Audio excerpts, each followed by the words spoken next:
జై గురుదత్త, శ్రీ గురుదత్త.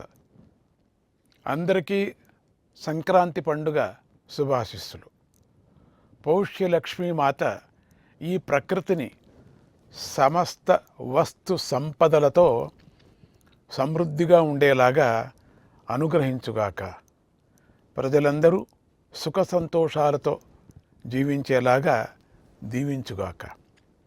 ఈ సంక్రాంతి పండుగ మన పండుగలన్నిటిలోనూ చాలా పెద్ద పండుగ. ఈ పండుగ యొక్క విధిని పరిశీలిస్తే చాలు మన సంస్కృతి అంత ఇందులోనే ఇమిడి ఉందని బాగా తెలుస్తుంది. కనుక సంక్రాంతి మన ఆచార వ్యవహారాల గొప్పదనాన్ని నలుదిక్కులా చాటే పండుగగా ఉంది. ఈ పెద్ద పండుగను భోగి, సంక్రాంతి, కనుమలుగా 3 రోజుల పాటు విశేషంగా అందరూ జరుపుకుంటూ ఉంటారు. వీటిలో భోగి రోజున ఇంద్రదేవుణ్ణి పూజించాలి, స్మరించాలి. ఎందుకంటే ఆయన ముల్లోకాలకు రాజా. ఆయన అనుగ్రహించటంతోనే ప్రకృతి పచ్చగా ఉంటుంది, పుష్టిగా ఉంటుంది. పదార్థాలకు లోటు ఉండక అన్నీ అందరికీ సులభంగా అందుతాయి. ఈ రోజున కన్యలు ఇంటి ముందు చక్కగా ముగ్గులు పెడతారు. ఆ ముగ్గుల మధ్యలో గొబ్బిళ్ళు పెట్టి గొబ్బి లక్ష్మిని మహాలక్ష్మి స్వరూపంగా పూజిస్తారు. ఇలా పూజించడం వల్ల వారి భవిష్యత్తు బాగా ఉంటుంది. లక్ష్మి అనుగ్రహం ప్రసరించి సంపదలు లభిస్తాయి. ఆడపిల్లలకు మంచి భర్త లభిస్తాడు. ఈ భోగి రోజున సువాసినులు తమ పిల్లలకు భోగి పళ్ళు పోసి పెద్దలు ముత్తైదువుల చేత ఆశీర్వాదాలను ఇప్పిస్తారు. అలా చేయటం వల్ల పిల్లలకు గల బాలగ్రహ దోషాలు తొలగిపోతాయి, ఆయస్సు వృద్ధి చెందుతుంది. అందుకని పెద్దలు చిన్న పిల్లలకు భోగి పళ్ళు పోసి ఆశీర్వదించాలి. ఈ భోగి పండుగ తర్వాత మరుసటి రోజున సంక్రాంతి పండుగ వస్తుంది. ఇది సూర్యుడి సంచారాన్ని బట్టి ఏర్పడింది. అంటే సూర్య భగవానుడు ఒక రాశి నుండి మరో రాశికి ప్రవేశిస్తాడు. అలా ప్రవేశించటాన్ని సంక్రమణం అంటారు. ఈ విధంగా సూర్యనారాయణుడు సంవత్సరంలో 12 రాసుల్లోకి ప్రవేశిస్తాడు. అందుచేత సంవత్సరంలో 12 సంక్రాంతులు వస్తాయి. ఈ సంక్రాంతులలో పుష్యమాసంలో ధనురాశి నుండి అంటే మకర రాశిలోకి సూర్యుడు ప్రవేశించే సంక్రాంతి పండుగనే ముఖ్యమైంది, శ్రేష్టమైంది. దానినే మకర సంక్రాంతి అంటారు. ఈ పండుగ రోజు కల్లా పంట చేతికి వస్తుంది, ధనం చేతికి వస్తుంది. అందుచేత ఇంట్లో ధాన్యలక్ష్మితో పాటుగా ధనలక్ష్మి కూడా కళకళలాడుతూ ఉంటుంది. ఇలా ప్రతి ఇల్లు శోభాయమానంగా ఉంటుంది. ప్రకృతి అంతా పరవశిస్తూ ఉంటుంది. చెట్లు ఎండుటాకులను రాల్చి కొత్తగా చిగురించటానికి సిద్ధమవుతూ ఉంటాయి. అందుచేత ఈ సంక్రాంతి పండుగ కొత్త సృష్టికి నాంది అయి ఉంది. ఈ సంక్రాంతి రోజున సూర్యభగవానుడు దక్షిణం వైపు గల తన సంచారాన్ని పూర్తి చేసుకుంటాడు. మళ్ళీ ఈ రోజు నుంచే ఉత్తరం వైపుకు సంచరించడం ప్రారంభిస్తాడు. అందుచేత ఈ సంచారాన్ని ఉత్తరాయణ పుణ్యకాలం అంటారు. ఈ ఉత్తరాయణ పుణ్యకాలంలో సత్కర్మలు చేస్తే ఎంతో పుణ్యము లభిస్తుంది. పితృదేవతలను స్మరిస్తే, వారికి తర్పణాలను ఇస్తే వారి అనుగ్రహం కలిగి వంశం బాగుంటుంది. ఈ సంక్రాంతి నాడు స్త్రీ కానీ పురుషుడు కానీ నువ్వులు కలిపిన నీటితో స్నానం చేయాలి. కొత్త బట్టలు ధరించి దేవతలకు, పెద్దలకు నమస్కరించాలి. 3 పాత్రలలో నిండుగా పిండి వంటలను సిద్ధం చేసుకోవాలి. దూడతో కూడిన చక్కని గోవును సిద్ధం చేసుకోవాలి. తర్వాత వాటిని మంచి పండితుడికి దానం చేయాలి.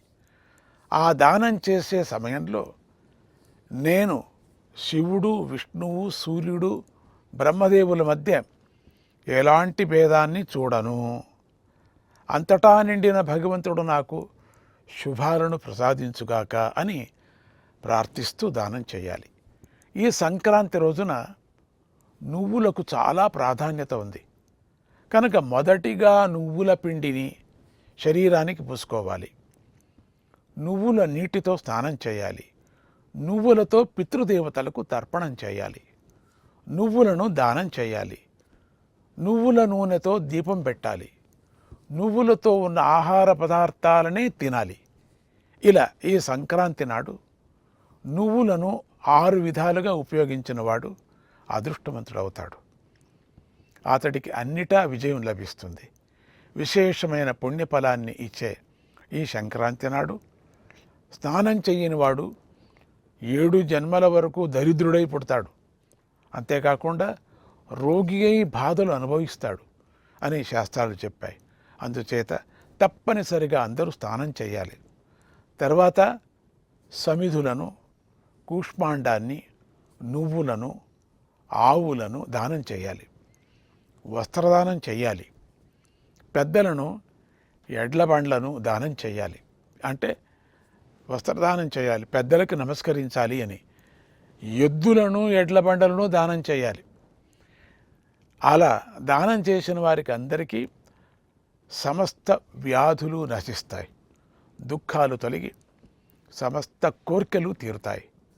వారు ఇహపర లోకాలలో సుఖాన్ని అనుభవిస్తారు. కనుక ఈ సంక్రాంతి వ్రతాన్ని అందరూ శ్రద్ధగా చేయండి. సూర్యభగవానుడు మీకు మంచి ఆరోగ్యాన్ని ప్రసాదిస్తాడు. లక్ష్మీనారాయణలు మిమ్మల్ని అనుగ్రహిస్తాడు. మీకు సిరి సంపదలు పుష్కలంగా లభిస్తాయి.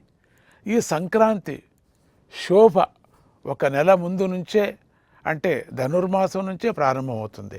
అందుచేత ఈ పండుగను ఆధారంగా చేసుకొని జీవించే హరిదాసులను, జంగమ దేవుళ్లను, గంగిరెద్దుల వారిని ఆదరించాలి. అలాగే బుడబుక్కల వారు, ఇంకా ఎంతోమంది కళాకారులు ఉన్నారు కదా, వారందరూ సంక్రాంతి పండుగతో పోషించబడుతూ ఉంటారు. కనుక వారిని గౌరవించాలి. అప్పుడు వారి ద్వారా కళ రక్షించబడుతుంది, వారికి కూడా జీవనోపాధి లభిస్తుంది. ఇక ఈ పెద్ద పండుగలో చివరిది కనుమ పండుగ. ఇది ముఖ్యంగా రైతన్నల పండుగ. ఈ రోజున రైతన్నలు తమ కృషికి సహకరించిన పశువులను చక్కగా అలంకరిస్తారు. వ్యవసాయంలో తమకు సహకరించిన బసవన్నలకు కృతజ్ఞతలు తెలుపుకుంటారు. వాటిని గ్రామ దేవతల వద్దకు తీసుకువెళ్ళి పూజిస్తారు. ప్రేమగా వాటిని ఆదరిస్తారు. అలాగే ఈ కనుమ రోజున పక్షులను కూడా ఆదరిస్తారు. విషపురుగుల నుంచి పంటను కాపాడే ఆ పక్షులకు విశాలమైన ప్రదేశంలో ఆహారం పెడతారు. అందుచేత అన్నం పెట్టే అన్నదాత అయిన రైతన్నను ఈ రోజున అందరూ సత్కరించాలి, ఆదుకోవాలి, వారిని సంతోషపెట్టాలి. దీనితో సంక్రాంతి వ్రతం పూర్తి అవుతుంది. దీనిని భక్తి శ్రద్ధలతో ఆచరించటం వల్ల దేవతల అనుగ్రహం, పితృదేవతల అనుగ్రహం లభిస్తుంది. పాపాలు తొలగి పుణ్యం లభిస్తుంది. కనుక అందరూ ఈ పండుగను విధిగా ఆచరించండి. లోకంలో ఉన్న వింత వింత రోగాలు నశించి అందరికీ మంచి ఆరోగ్యం లభిస్తుంది. పిల్లల నుంచి పెద్దల వరకు సంతోషం చేకూరుతుంది. ధనలక్ష్మి మాతల అనుగ్రహంతో అందరూ సుఖ సంతోషాలతో జీవింతురుగాక. ధర్మపరాయణులై జీవన పయనంలో విజయం సాధింతురుగాక అని ఆశీర్వదిస్తూ జై గురుదత్త, శ్రీ గురుదత్త.